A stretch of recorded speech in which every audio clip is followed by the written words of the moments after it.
Welcome to stormTRacker, your eye on the storm of your Carolina Hurricanes, and your home for the best insight and analysis to keep you totally informed on what's happening with the Canes. Whether it's the latest news on the ice or off the ice, we've got you covered. Now let's begin.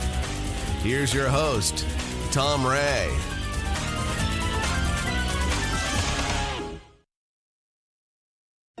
Well, as Erin Katie and I celebrate our second year together on stormTRacker, a lot of folks are asking, can the Carolina Hurricanes repeat in 26-27? Some key questions still need to be answered if the Canes are going to repeat. Will Alexander Nikishin be with the Canes come September? Will Brandon Bussey or Pyotr Kochetkov be able to carry the load in net? And who fills in for Seth Jarvis while he recovers from off-season surgery? Lots to talk about with the Canes as usual, and I'm sure Erin and Katie will have lots to say in our special Mailbag episode. Hello. Hi, it's great to be here after 2 years. I can't believe it's been that long. And, you know, when you think about it, we started this podcast 2 years ago. We were still talking about, will they ever be able to win a Stanley Cup under Rod Brind'Amour? And so, you know, that question got answered a lot more quickly than it does for other teams. I feel pretty lucky. Yeah, it has been a fantastic 2 years. It's been so good to be able to delve into the Canes with the two of you and then with our audience more broadly and talk about lots of interesting things. And I can't help but, you mentioned the Nikishin thing, and we had a Russian prospects episode that we did that was like our second or third episode at the very beginning of this podcast. Yes. And he was one of the featured players we talked about. So it's really cool to see how all of that has developed over these 2 years as well. Yeah, you know, I mean, exactly. And it's been a lot of fun. And So how much. did you ever see that, you know, they'd win a cup? Oh my God. We might have been part of the good luck charm in that regard. And, you know, just a comment, I mean, you know, over 50,000 views since we've been together on stormTRacker YouTube channel, which we're delighted with this. And we've been growing the whole time. And it's such a big thanks to all the folks who've come and spent time with us. So it's fantastic. And again, you know, we're seeing good growth on the audio side too, for sure. And a lot of folks listening on Apple Podcasts and Spotify and some of the other guys. So thanks for doing that and spending time with us. Boy, it's just been awesome. stormTRacker Podcast. Mailbag. It is Mailbag episode for us. And let's get right into it. The first question comes from Carolina Canes fan. And she says, it's probably going to be a popular one, but what's going on with Nikishin? Do you think he will re-sign with us? If we trade him, do you think we would go after another D-man or a possible high-scoring forward? Boy, there's the $1 million questions. Woo! Who wants this one? Jump right in with that, because I think that the Nikishin situation is going to evolve in a very similar way as the Necas situation did. Necas was very vocal about the fact that he wanted a bigger role on the team and thought that his skill set deserved more ice time and more opportunities than he was getting currently. And Nikishin seems to be feeling the same way. He hasn't necessarily come out and said it, but through the report we saw from Daria with RG Sports, with him wanting a larger paycheck, and also commenting that he's perhaps not interested in returning to the Canes, one can only surmise that's because he wants a bigger role that better suits what he sees as his biggest skills that he can offer to a team in the NHL. And so, because they have such parallel starts to that trajectory, I really think that the way that it's going to turn out is a similar result where Nikishin signs a 2-year extension with the Canes for something not $8 million, but definitely a substantial pay raise to what he had been making.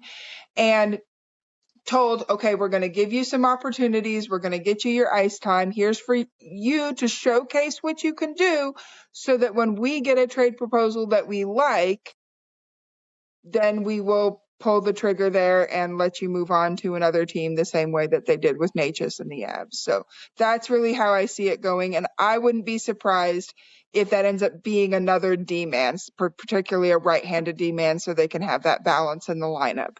Of course, you never know. Injuries, play, that sort of thing could turn into a different player he would be traded for, but that's all dependent upon how the season progresses. So what do you think, Erin? You think that it's going to be an extension, or you think he's going to be traded before skates hit the ice come preseason? I think they made a good faith effort to trade him based on some of the rumors that we heard. I wouldn't be surprised. He's got family members involved in this too. His girlfriend is expecting their first child, and she is a synchronized swimmer, I believe, from Russia. So this is something that, these sometimes these decisions don't just come from my role, my ice time, my money, but it's also what do they need to do for the sake of the entire family. I think that they did. Like I said, we know the Rangers had a conversation. They weren't ready to agree to the amount of money, but that was something that they were, talking to. And so for the Canes to be willing even to allow him to be traded, within the conference and everything, and it's like, okay, they did their best, I think, to try to find him a place that he could go to right away. If that doesn't happen, you got to fall back, and you got to fall back, like Katie said, to let's get the bridge deal done. Because the problem, we see a lot of proposals going on with the St. Louis Blues. A lot of Blues fans are talking about, well, we could get this guy. The problem is the Blues aren't going to want to trade for him unsigned. Yep. Even though he's an RFA, he could drag his heels. He could refuse to come to camp. He could sit in Russia. He could, just stay there and practice and not come back. And they don't want to be in that situation. So I don't see any way they can get a trade done unless they can get an extension signed with Nikishin first. That's where the bridge deal, like Katie said with Natchez, that's what they were doing. A bridge deal is basically a way of saying, well, this is the contract. If someone trades for you, they know they've got at least one more year that they can negotiate with you. And they're not looking at losing you for nothing and giving up assets for the privilege of doing that. So that's what I see. Yeah, and Adam Gold, he said today it's looking like a bridge deal. So, he's pretty close to the Canes. Daria Tuboltseva, who was on the RG side, she's pretty good. And she did a great interview of Nikishin, I thought. It was kind of fun. And, you learn more about him with each one of these interviews. So, yeah, he's planning to take the cup in the U.S., which is kind of fun. Just before camp, I guess he's going to pick up the cup and get out. He doesn't know whether he's doing it in Raleigh, I guess, or if he's going to go to Florida. But he's going to have some fun with his family, and he did mention his family in that article, Erin. So I think you're right on. Look, the situation is one where the Canes aren't going to give him up for little, so we know that for sure. I think they would like to just sign him, to a deal, and the bridge deal would be the best for all parties concerned. What would a bridge look like? That's interesting. Ooh, that's a good question. Again, I think it needs to be something 2 years and not quite as high as he's asking. $6 to $7 million per, AAV. Yeah. So you're thinking 2 and not 3. Yeah, because it gives them the opportunity to sign him or to trade him this year. Then it gives the receiving team, like Erin said, an extra year to try and convince him to stay, and that he wants that team to be his long-term home. Yeah. Yeah. Okay. So I agree. Yeah. So do we kind of think? As we sit here, do we kind of think then that he's going to be a camp? If they sign him to a bridge deal beforehand, I do think he will, because I think like what Katie's saying is, and what you said just a minute ago, they're not going to give him for nothing.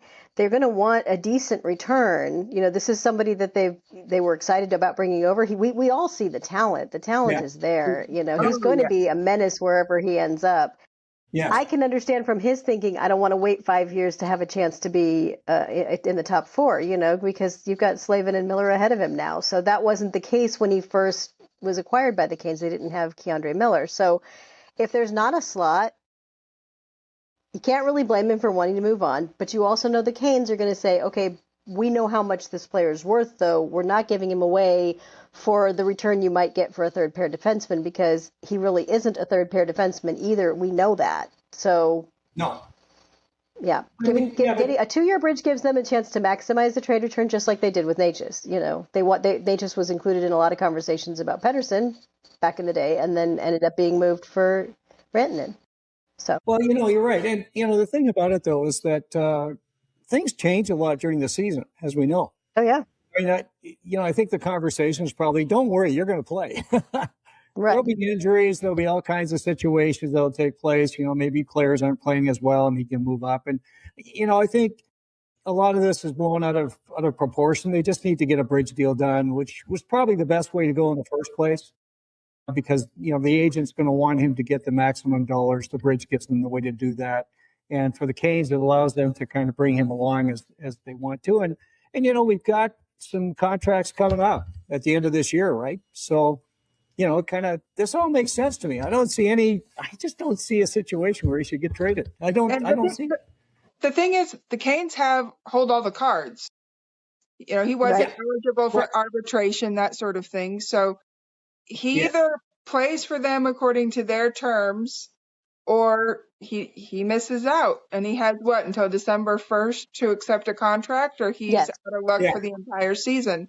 So ultimately, both sides are going to be flexible. I think the Canes are going to work with him, but at the same time, they're not going to just trade him away for peanuts. They are going to do what they feel is best for the team overall, while still taking into consideration his wants and needs. I really trust that the way that this ends up working out will be good for both player and team in the long. A couple of the long-term contracts we've seen signed, including that huge one for Macklin Celebrini. One of the interesting things somebody pointed out the other day is a lot of these guys are, they're signing with their current team. They're happy to sign. They're getting these deals. They're signing for 5 years because the cap rising as much as it is not making any of these young guys want 7-year deals, which of course now they can't do 8. They have to do 7. But they can do 8 till the middle of September. They can do. Oh, okay. They can still do 8, but then nobody wants an 8-year this year. Well, there was an interesting article in The Athletic recently, and they were talking about some of the deals that have been done by the teams, and the Canes. I mean, they got in just in time, right? I mean, the deals they did are crazy. I think that segues nicely into the next question we've got, doesn't it? Well, okay, yeah. Mark Hosen, absolutely. Mark Hosen says efficiency of roster and Gostisbehere staying healthy and still think they will keep Nikishin. Okay, so he's kind of looking at the whole piece here. Who wants to grab that one? Well, I'll jump in. The roster efficiency, they are the best in the league according to the Athletics Nikishin. I can never say his name. I'm sorry about that. I try, but they are at the top. They have the best roster in terms of how their contracts look and how everything looks, and that's despite 2 contracts in the negative, of slight negative for Carrier, and of course the big negative for Kotkaniemi. But even that negative is not as big as some of the negatives for teams that have many contracts in the red. That's it. Everybody else is extremely good value, and the teams are it's for a team that is not just a contender but the current Stanley Cup champion. This is unheard of. You don't have a team that just won the Stanley Cup that has a contract list where everybody is a good contract, minus those 2 that we mentioned.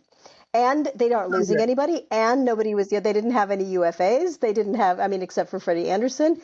And we will miss Freddie for sure, but that is where they are. So it's unreal how well positioned the Canes are from that standpoint, as far as maybe repeating or something.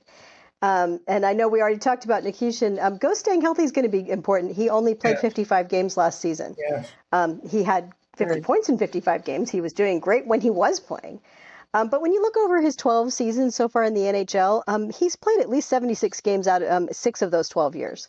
And a couple of the years where he didn't hit 76 were the COVID-shortened seasons. So you look at all of that, he doesn't have a history of being a player who's injured and out all the time. It was an unusual year, I think, for him. So, having a fully healthy Shane Gostisbehere for the entire year. Yeah, what do you think, Katie? It's an important year for him, too, because of the contract. Yeah. If we had a healthy Ghost being able to run that power play, think about how long it took the power play to get going last season. It was in the bottom of the league for the first couple of months, and then Stahl goes on the power play and it just starts clicking. And part of the reason it's clicking is Ghost hit a groove. And he was so good at that quarterback position and being able to direct traffic and see plays develop and know who was going to be open. It didn't matter which group he played with. He was usually with the first group, but sometimes he'd go out there with the second group if that first line had been out as the penalty was called and were gassed. And he could work with any of them. And so it's really, really key for him to be healthy, because if the Canes are going to defend their Stanley Cup title well and strong in the regular season, they are going to need a really good power play. And that starts with Ghost first and foremost, because we've seen it doesn't really matter which group is out there. One or two, they both are capable of getting the job done. But Ghost is the one that really drives that play and helps that go smoothly and create lots of opportunities, not just the first chance, but also a second chance, third chance, and so on. So, yep, got to have Ghost, got to have him firing. Yeah, I mean, 50 points in 55 games is like over 70 on an 80 game season. I mean, that's incredible, right? Like that's. I don't think the Canes have had that. I don't remember the Canes having that for a long, long time, if they did. I mean, it's important to know. Cale Makar patterned his game when he was in college off of Shane Gostisbehere. When Cale Makar needed inspiration for how he should play the game, especially as an offensively minded defenseman, he looked to Ghost. So Ghost is important. He's not just some third pairing defenseman. He is going to be a key member of the Canes. And isn't this the last year of his current contract? It is. I was going to mention that. Yes, this is his last year. He's going to be important because he loves Raleigh, and I think he would love to come back. And so if he shows, hey, I'm good, I'm healthy, I'm producing, I'm a key member of this team, he is more likely to get at that extension that he's looking for to stay in Raleigh, rather than the Canes saying, thanks, Ghost, but you're a little on the wrong side of the aging curve, and we need to look to the future. So that is something important to take into consideration, as him being on that last year of his contract. Okay, good question, and I think all thumbs up for what's happening with the Canes on that side. Let's go to an area I really enjoy, some Chicago Wolves guys. Here's Reese, and between Bradley Nadeau and Felix Unger-Storm, who do you think plays the most games for the Hurricanes?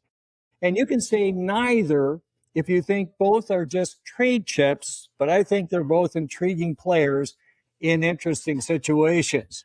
Well, I'll kick this one off. Felix Unger-Storm, he came back from, a tough year last year. He had a tremendous year. He led the Wolves in scoring. And if you listen to the comments from the coaching staff, and we've had them on the podcast, and they rave about Felix. And the big thing he did, which will help him get into the NHL, is he strengthened up quite a bit. That was the big thing with Jack Renzel. The strength and conditioning coach spent a lot of time with him. And I think that's really key. So he's ready to go. And I think it's a great question from Reese, because, a lot of folks are thinking it's obviously Bradley Nadeau, but you know what? Felix he's going to push. He's very close as well. So either one of these guys, where are you guys on this? I think that if we're talking about the immediate future now, if we're talking about career over their entire career, how many games will they play for the Hurricanes? I think that's really unknowable at this point. You could have them leave for another team and come back. You never know the way things work out with the Canes. We saw that with Freddie Anderson. So we don't really know as far as that goes. But as far as the immediate future, I think that the immediate future answer is pretty clearly going to be Nadeau, because he is pushing for the NHL spot, but he's also in that make or break it kind of year. He has played as long as, a player really should play in the AHL if they're going to have an NHL career. The type of player that he is, the type of scorer that he is, it's kind of now or never for him. And it's not that is a huge position for him to be in right now, where he has to either make the roster, be there opening night to fill in that spot we talked about for Seth Jarvis, or I mean, in some way or another, whether he's actually up there or whether we were treated to another round of first line Martinook. My joke, I know, but First line Martinook, yeah. and hey, first line Martinook isn't a joke anymore. First line Martinook won a Stanley Cup, you know. I know, So we yeah, can't say that anymore. we can't say that anymore. So no, it's but I mean that's just it. We don't know exactly where Nadeau would slot in, but he does have a better chance of slotting in on this roster than Ungersorm right now. And I think that Ungersorm also, that being that he's only just 20, he's not at the make or break year yet. He is easy to send back and forth up from, if he needs to come up from Chicago and play a few games. I would love to see him get one of those little chances maybe during the year as injuries and illnesses happen. Maybe there's, a round of flu in the locker room like there sometimes is, and he gets a chance to come up and play a few games. I would love to see him get that chance. But I think it's going to be Nadeau's year, one way or the other. I definitely think it'll be Nadeau's year as well. I love the fact that Ungersorm has made a case for himself because he was hot a few training camps ago, and then it seemed like he cooled off. And he is proof that, we were very doubtful about whether or not Stankoven could make the switch from winger to center. And we see why in what happened with Ungersorm. A lot of the reasons that he stumbled last season is because they were trying him out at center and seeing whether or not he could make that shift from winger to center. And it did not work. And last season, he was able to go back to the position that he knew the best and was the most comfortable in. And he once again blossomed and showed what he was able to do. Which means I think he would be the more likely candidate for being a trade chip at some point in the future. Not now, not as the season gets rolling, but he would be somebody else that could, another team that's not as competitive as the Canes could say, hey, we've got a spot for him in our lineup. We have the time and the patience and the ability to develop somebody who has NHL skill but is still somewhat raw and would be able to find that sort of deal available. I think Nadeau is definitely a lot more likely to find himself in the lineup, but where that is would be the big mystery, and knowing how successful his stint would be, because if he is playing fourth line minutes, I don't know that it's going to go as well as all of us think that it should be able to go and want to go. If he is literally filling in for Jarvis, getting to play up on that top line with Aho and Svetch, then it's a whole different ballgame as far as what he's able to do. So it's just all a question of what the coaching staff intends to do with him should he be on the opening day roster. No, last podcast, I went nuts and said Nadeau's on the team. So I know what I said. But here's the thing. The fourth line question, I think we've kind of said, hey, maybe that's not the best place for him. For sure, he's a guy that brings tremendous elite offensive skill, for sure. But the thing that he did this year, he's improved his defensive game immensely. He went from a minus 20 to a plus 16 this year. Like, he was killing penalties. He was doing a lot of heavy lifting defensively. So he's a guy that can play on a fourth line. He can go and do that work. The other thing he did too was he became a much heavier player. And I think he helped himself a ton this year because he gave himself the flexibility to play anywhere the Canes would want to put him. And that's why I'm really excited. That's why I think he could really make the team. Because, that'll be key. It'll be key. It's where Jackson Blake started, right? Yeah. When Blake joined the team, he started on the fourth line, and he had to earn that trust. So same thing for Nadeau. He might have to start there. Yeah. Which is fine. I'm okay with that. That's fine. Originally I kind of said, hey, I don't think I want to see him there, but you know what? He's just recreated himself. He's become a full, kind of complete player. And so he should definitely be in the lineup. And man, oh man, I'll be a very disappointed guy if he's not. And I know the Nadeaus will be not happy. Anyway, great stuff. We're not expecting a trade at this stage. At least I'm not. I don't see that in the short term. I think both of these guys will be at camp, and I think Bradley Nadeau will start the season with the Canes. So, okay. Matthew Powell says, okay, if Nadeau plays, I'll say he scores 30 goals. How many goals do you think he'll score? That's a great question. I'm going to be way more conservative and say, that if he gets the absolute best, maximum everything, he'll probably hit 20. And the reason I say that is because we don't know how many games he will play, because Seth Jarvis will come back at some point, and then you have that question, if you have to send someone down to Chicago, it's better to send players that don't have to clear waivers. So and even though that wouldn't be great for Nadeau at that point, if he had to come back and forth between Chicago and the NHL for a while, he may be stuck in the position of having to do that if they can't send anyone else down. If he plays a full season, I still think he's going to be stored in that range. And that's because, first of all, scoring in the NHL is very different from scoring in the AHL. Secondly, he won't be, even if he stays with the Canes a full season, he won't probably be on the top line with Aho and Svechnikov once Jarvis returns. So we know that he's not going to get that kind of deployment. He's not going to get first power play deployment, So a lot of his goals have come from the power play as well. So I think that it's realistic not to put that kind of pressure on a young guy. Now, he could surprise us and do way more. But realistically, looking at where he's going to be and, the fact that he might, like you said, take some shifts on the fourth line, it's just more, I think it's more realistic to put him in the 20 marker rather than the 30 marker. And that doesn't mean it couldn't be 23. It doesn't mean it couldn't be, something like that. But I don't think I see him hitting 30. Okay. What do you think, Katie? I'm going to even be more conservative than that. I looked up Jackson Blake's rookie numbers because good. Rod loved Blake. Rod played Blake. He started on Blake that first year, went from the fourth line to the second line to the third line up to the top line. He was all over the place, and he scored 17 goals and had 17 assists. I think Nadeau ends up in that same range. Probably if he plays the full season. I still think that there are going to be times where even if he's with the team, he's going to be the extra forward. And so I'm going to say probably just 15 goals. And, piggybacking, Erin, on what you said with, he's not going to get the power play time probably because the Canes have a full complement of individuals for the power play that are much more experienced. Oh, sure. So he might eventually gain that trust the same way that Blake has quickly gained that trust. And it'll be interesting then to see how Brind'Amour works out the ice time around that of everybody else. But for right now, I'm saying conservatively 15 goals, and that would still be great. That'd be great contribution to get from someone like him moving forward. I don't think that, we need to expect him to become a superstar right away. Let him be a role player and a contributor and get his feet wet and be surrounded by that support cast to really help him grow into what he needs to be as an NHLer. Yeah, I mean, I agree. I've got him 15 to 20, right in that range. I think that's where he should be. So you're right between the two of us. Yeah, no, you're hedging your bets there. No, I think that's where he should be. Here's the thing, guys, is that he's loaded.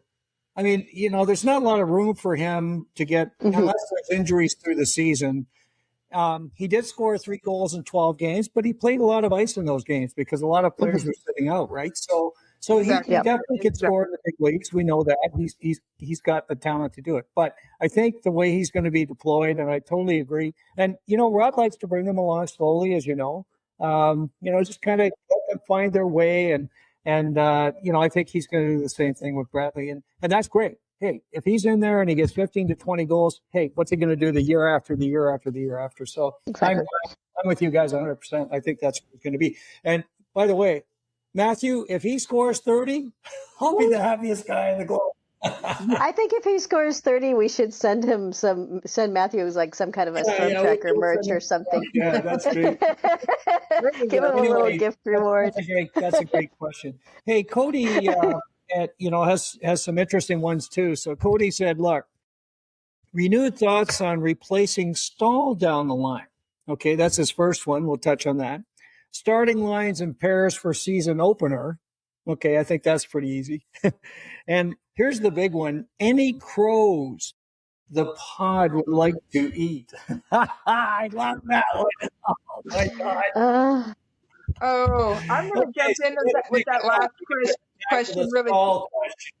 Yeah. That last question, I'll say right now, I've already eaten my crow because that is on the Stankoven question. When we made that bet at the beginning of the playoffs is whether or not Stankoven was going to be 2C. I had my hair in pigtails because I lost that bet with Erin. Yeah. So I have already managed that. But I don't think anybody realistically expected that line and Stankoven in the middle of it to be as amazing as they were. I mean, they were on fire. And that's going to be one of the things that I am so looking forward to with this season, is seeing, did they just get hot at the right time, or did something click and that this is going to be maybe not exactly the new norm, but closer to the norm than their regular season production last year was.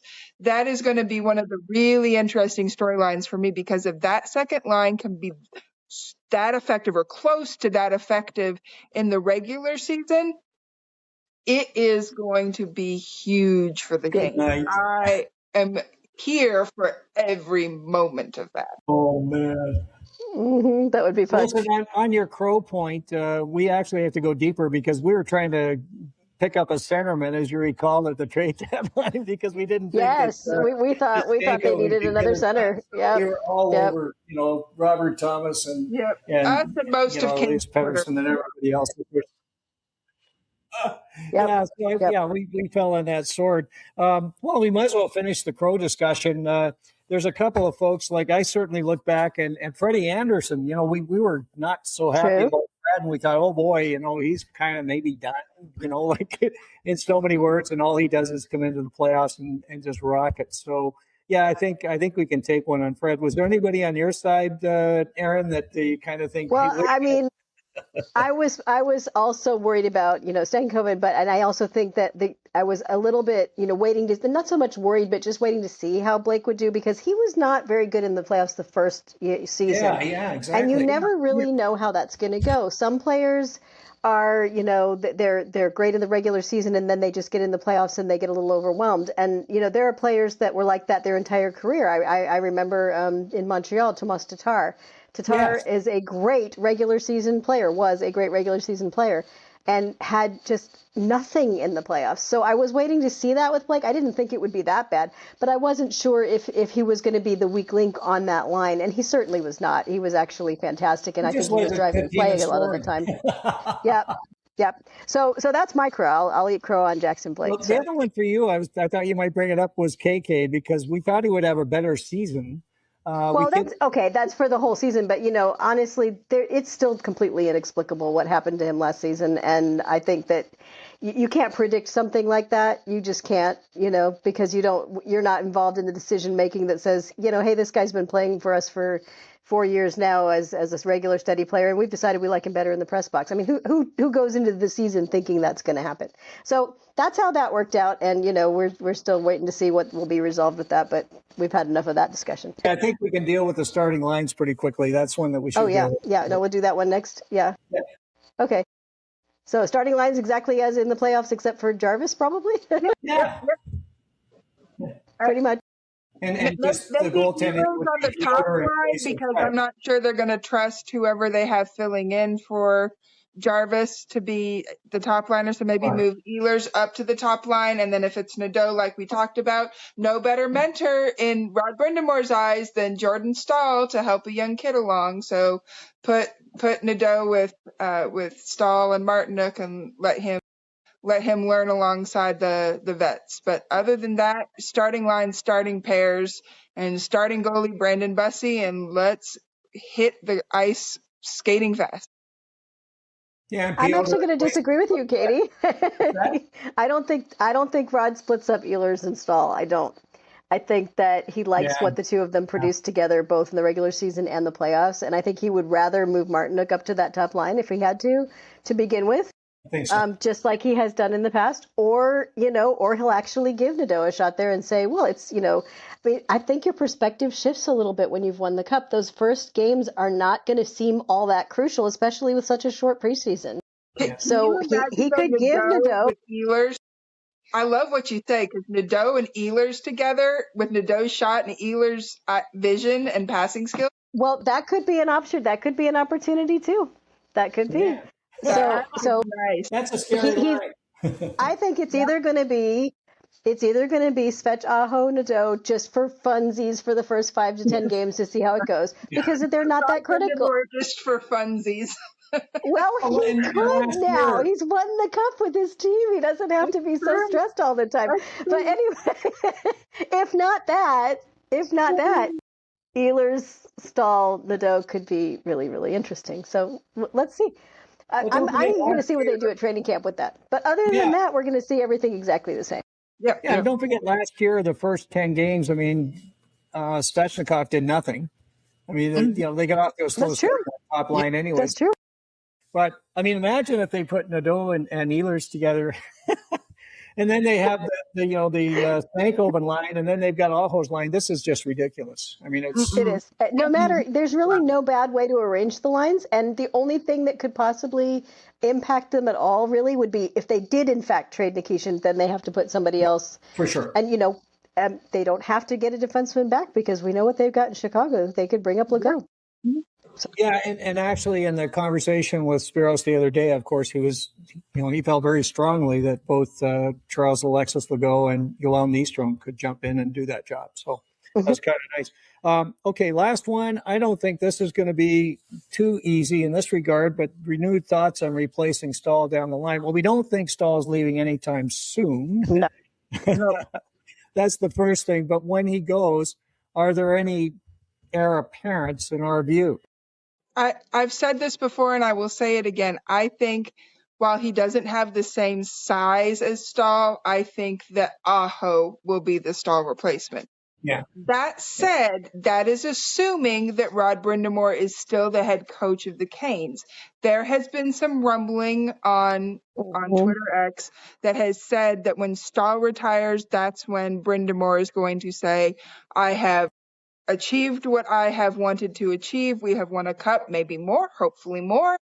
With Stahl as captain, Stahl's my guy, Stahl's retiring. I am going to step out of my role, maybe take on more of an advisor role, something in the front office with the team, but something that gives him the freedom to coach his younger son, to be able to be more involved with his family, to be more of a rawly established figure, rather than somebody who has all of the responsibilities and demands of being the Canes head coach. So that's kind of where I'm seeing it go. But I do not see Stahl retiring after this season when his contract's up. I think he signs an extension that will be at least a 2, if not 3 or 4 year extension. Yeah, that would probably take him past 40, but he is in such good condition and he has enough humility that if all of a sudden he was playing for the team and he was the 4th line center instead of the 2nd or 3rd line center, he would be okay with that because he just loves the game and he loves his team and he wants to do whatever is best for the boys. As many, many interviews that have happened before and after the win of the Stanley Cup have demonstrated. So I don't think this is anything we have to worry about anytime soon. I agree. I think the only thing that I would say is that they probably have a list in front office of people that they would like to bring in to be that 3rd line center if and when Stahl's not playing that role, whether he's retired or whether he's, like Katie says, accepted that he needs to be a 4th line guy. Because right now you look at the roster, and even looking at Chicago, I know a lot of people have a lot of hopes about young Charlie Serrato, but it's a little early to be putting those kinds of hopes on a guy of that. Yeah. So I think that they have a list, and it's probably, names of people that I'm not even going to start saying them because they're all under contract with their teams, and their teams are very happy with them. These are not people that are available right now. No, I can tell you that if you can probably think of some of them yourselves, but those are the guys they would go after. They would use whatever the leverage they have in terms of people they have to trade, or things that they can exploit, situations that they can get in there and make something happen. And they're going to do that at the right time when they start feeling like Stahl can't handle the role. But I think Stahl's got he's 38 this season. He will be 38 when the season starts. He's going to have at least one more fully effective year before we start seeing major age-related regression. Barring injury, because you always have to say that, barring injury, he's going to have one more fully effective year. So no worries right now, but for the future, they already know who they want. And like Katie said, if Rod is also retiring around that point, they don't necessarily have to worry about bringing in someone who's an exact Stahl clone. There aren't any. But they're still going to need someone who's going to be able to be coached by Rod for those transitional years where Stahl's maybe on the 4th line. So it has to be somebody that Rod would want there in that role. and they're on a lot of those guys. We talked about St. Louis had interest in Nikishin, and one of the things that's been said repeatedly is that the Canes ask is Robert Thomas, and he's the kind of guy that could come in and take a center spot for the Canes, which would be ideal because then Aho could slip down to the more defensive role that would be required. So exactly. I think you're right. I think whatever happens is going to be something that Canes will have a plan.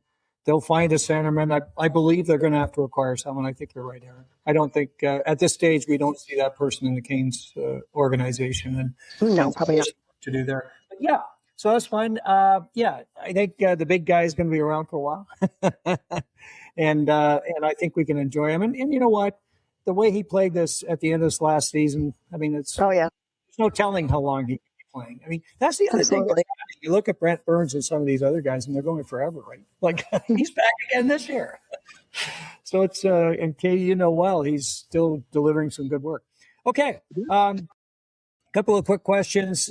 Steve at Canes and Dogs said, "What is the one position or player that the Canes need or could use to help them repeat as Stanley Cup champions?" Do they need anything?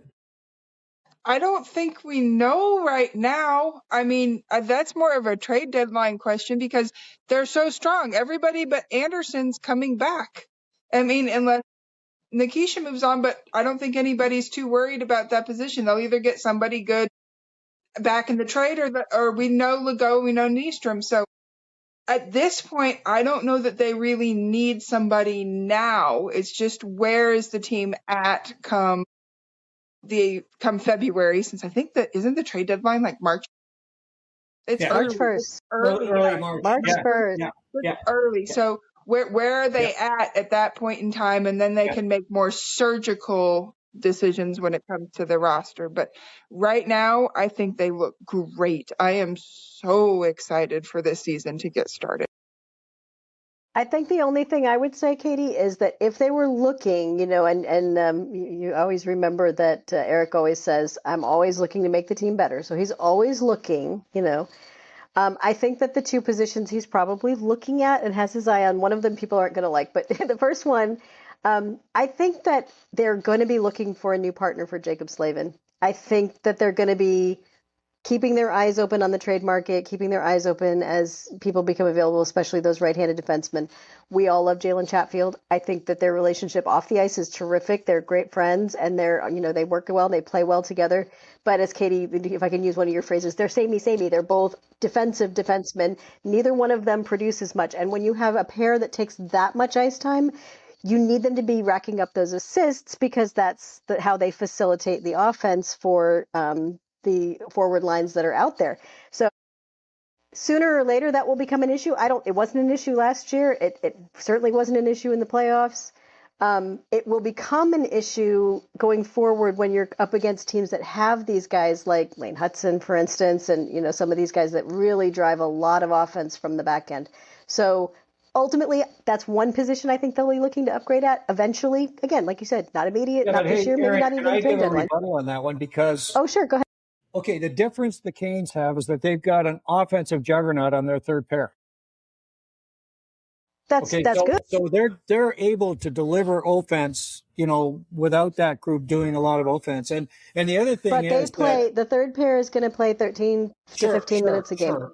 But Slavin and Chatfield are playing 20 to 24. Yeah, but Erin, when you get 50 points from, in 55 games from But how many of those were on the power play? Let's be real. Okay. So that's the other comment, though. Let me just say one other thing is that that Slavin, it was a tough year for him all round, right?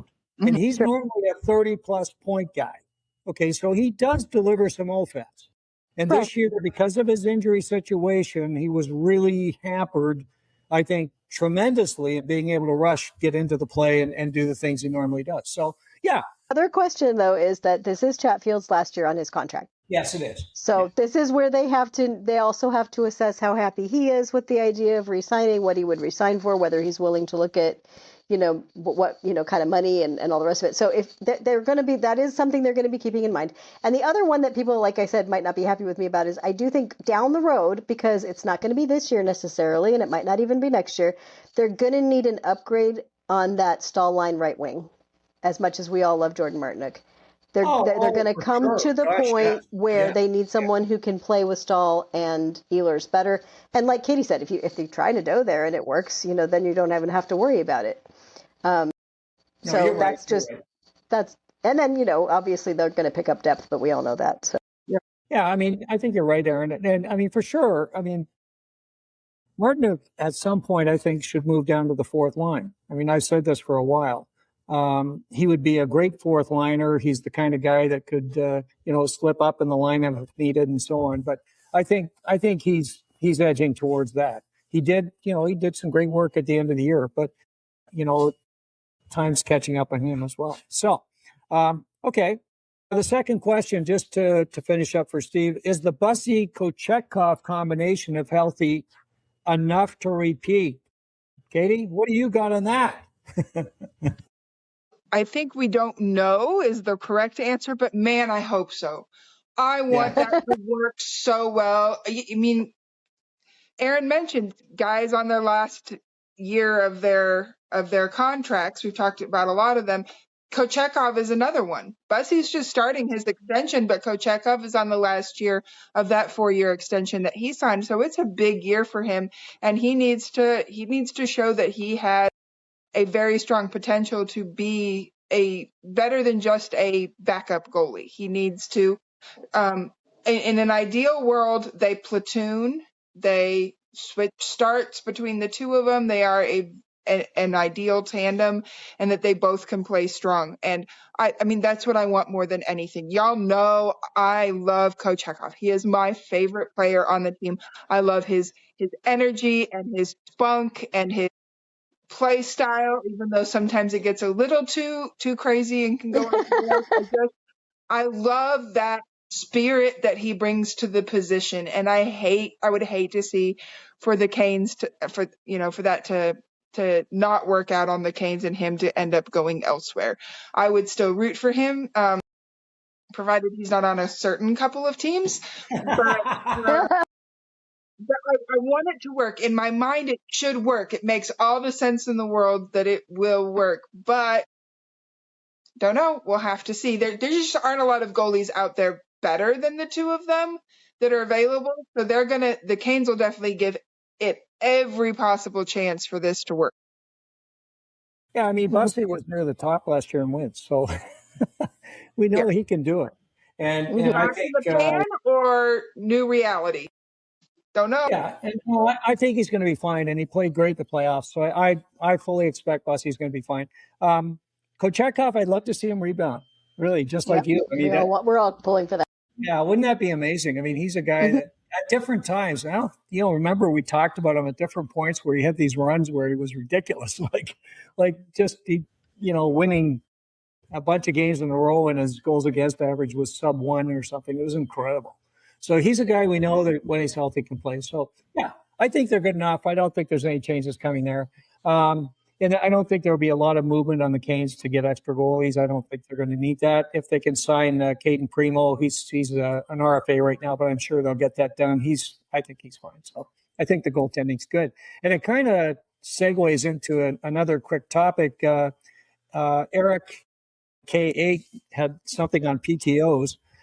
He said, do you think the Canes might target some PTOs, some individuals to come in on tryouts, professional tryouts? Interesting, just before we go into this, when I was thinking about this, I thought, wow, what have they done on the PTO side, right? So last year, remember what they did last year? Yeah. They had some PTOs, right? Right. And what happened with Giovanni Smith? Didn't he just sign overseas? No, but they signed him last year. Remember? Yeah. So he had a great camp. They signed Giovanni Smith, a 2-way deal, and he was going to go to Chicago and be ready to come up and be a bit of an aggressor or whatever. So they had guys there. I mean, they had Oliver Shillington. Remember, Katie? He was in last year. And Shillington came in.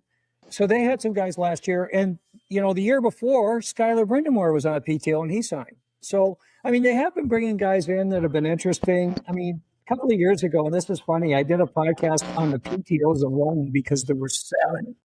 in Oh, wow. 23. There were 7 PTOs. It's insane. And, they did it because they ended up having they had 2 games on the same day, right? So Right. they had to make sure they had enough players in camp to do the 2 games. And I mean, they didn't sign any of them, of course. And No. there were a couple of guys that had played some NHL stuff, but nothing significant. But yeah, back to the point. I think they'll target PTOs. Got any names? Well, okay. When you think about it, this is kind of a weird year, but you look at the UFAs that are out there, right? And, one of the things that I've thought about is, do they want another centerman? I mean, it depends on what happens with Kotkaniemi, of course, but, would they want to look at maybe a veteran centerman, or do they want some guys that could go down to Chicago, like Tyson Jones, right, Katie? Yeah, he's still unsigned. Yep. Yeah. I mean, he would be ideal. He knows the team. He knows the system. That would be fantastic. Yeah, I mean, there's guys like Tyson Jost. I think he'd be a good one. There's guys like Luke Glendening and Thomas Noshek. Those guys they're low-cost guys. They're veterans. Mm-hmm. They can fill in. I mean, you're not going to get a great guy. Mike Riley is still unsigned. Could he be re-signed in some way? I don't know. Could he come in as a PTO? Who knows? And the one that I laugh about, and this is something for you, Erin, Patrick Laine. There has been talk about him coming in on some teams, but not the Canes. The Canes have not had any interest whatsoever, and I don't think that they would do that unless just for fun. But I did hear about he's he may be going the PTO route this year, which is interesting. But if he does, I think it'll be for teams that are really starved for offense. Because the Canes certainly aren't. And to me, the one thing that might make them say, well, gosh, we really don't need to bring in too many guys on PTOs unless, they just have a couple maybe, is that there's only 4 preseason games.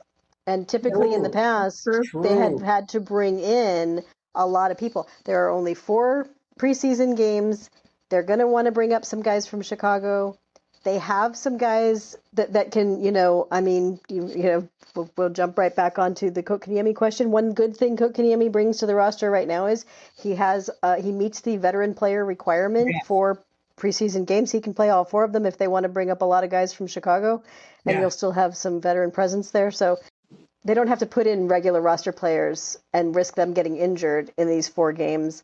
And I think the other teams are going to be in the same position. I mean, you think about Canes usually end up playing, Florida a bunch, and they were injured a lot last year, so their guys are not going to want to come out and be super aggressive Sure. You're not going to have a bunch of goons on both sides. So there may not be the need that there was in the past when you had 6 games or more, to deal with.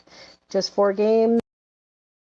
I think they might be players that could end up in Chicago, maybe a couple of veterans that they could sign, like they did with Danny Smith. I wouldn't be surprised if they don't have a couple of guys come in, because they don't have a lot of veterans down in Chicago right now. So that's true. That is true. The Chicago side might make a little bit, sure, on the forward side, not defensively because they're voted on the blue. But and a bit of a segue from your comment about the toughness in preseason was that a big question was raised by the Pumpkin Eater. I thought this was kind of funny. And he said, who would win a fight between Nick Delorier and Colorado's Zach Leroux? I think it would have to go. I looked at their stats. I looked up their career fights, and I think I would have to give the decision to Delorier because he's a lot bigger. He's a lot stronger. He's going to hit harder. Nick Delorier would probably be able to take down Zach Leroux. The only thing with Leroux is he's kind of crazy. So you have to account for that in a fight. He might be willing to go. But really, realistically, you look at the list of people that Delorier has fought. You've got some big heavyweight guys that he's gone up against. And Zach has not gone up against those kind of guys. So I think it would be Delorier.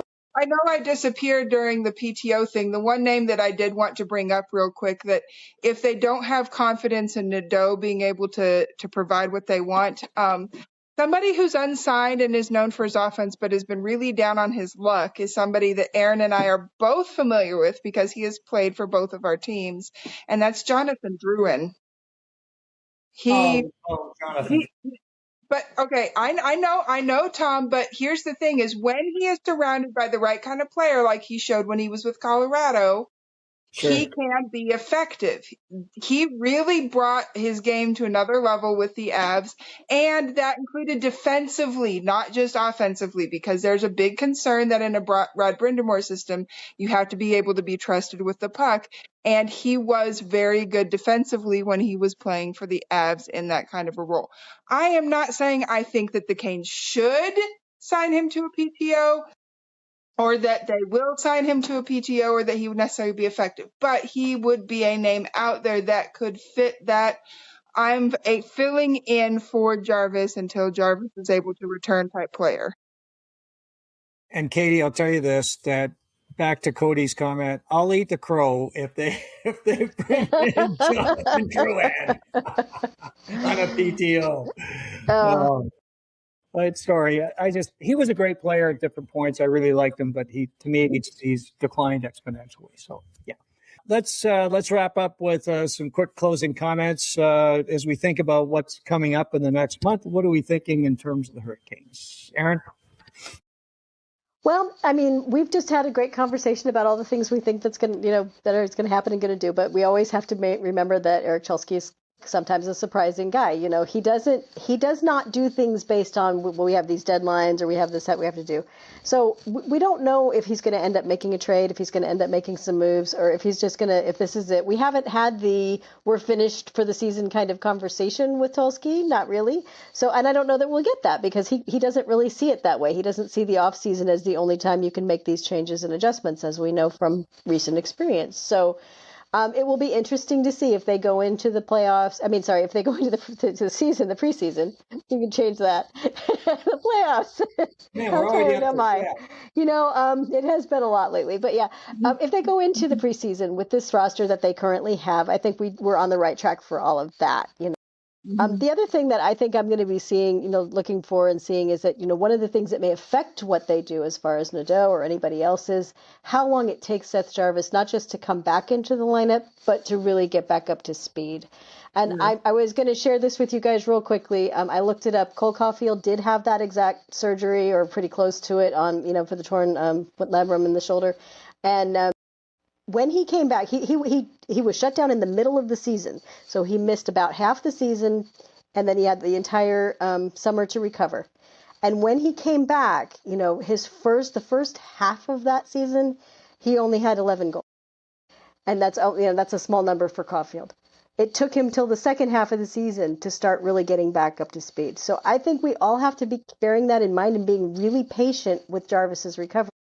I hate when fans on the internet start going, what's wrong with this guy? Why he's finally back and he's not doing anything. We could see that with Jarvis, and that might also alter where he plays in the lineup. He might actually be the one next to Ehlers and Stahl because he might not be able to handle the heavy minutes until a certain point in his recovery. So that's the only thing that I wanted to add in and say, as we're going forward into the season, that's something I hope we're all kind of watching. Yeah, that's a great point. How about you, Katie? I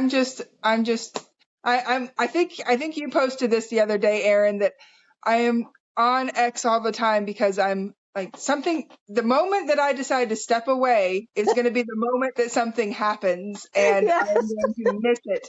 And so I think that's what a lot of August is going to be for me. I have enjoyed my summer vacation a lot, but getting back into school will perhaps give me a good dose of reality once I have another week off before I have to head back. So that might give me a good dose of reality and help pass the time. But it's just what I'm really going to soak in more than anything is all of the different pictures and videos of the Canes enjoying their day with the cup.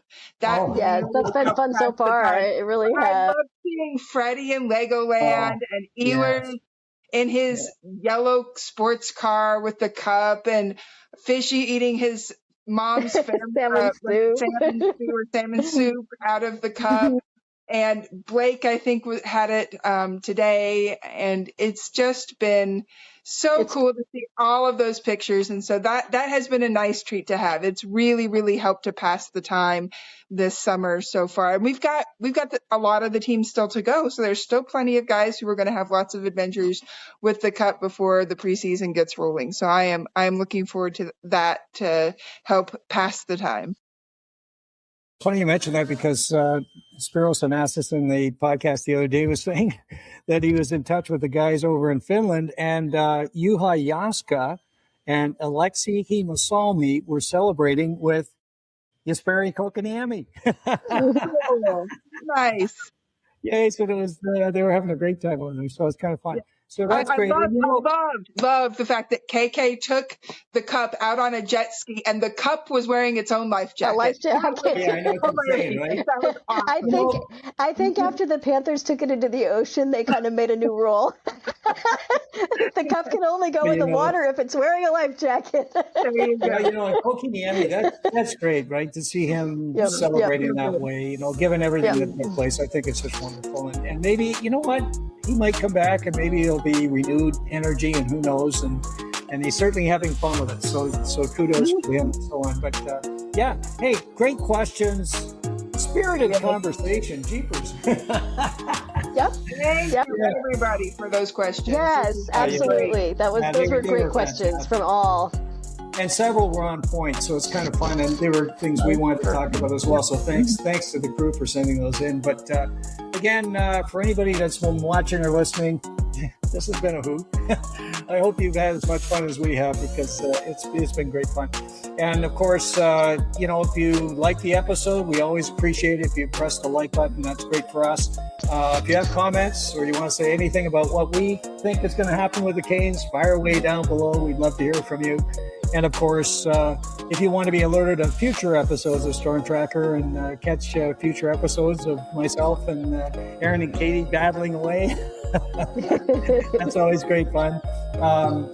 Please press the subscribe and bell buttons, and we'll make sure you're made aware as soon as they're available. As always, Erin, Katie, and I thank you so much for spending time with us, and we look forward to getting together with you real soon right here on Storm.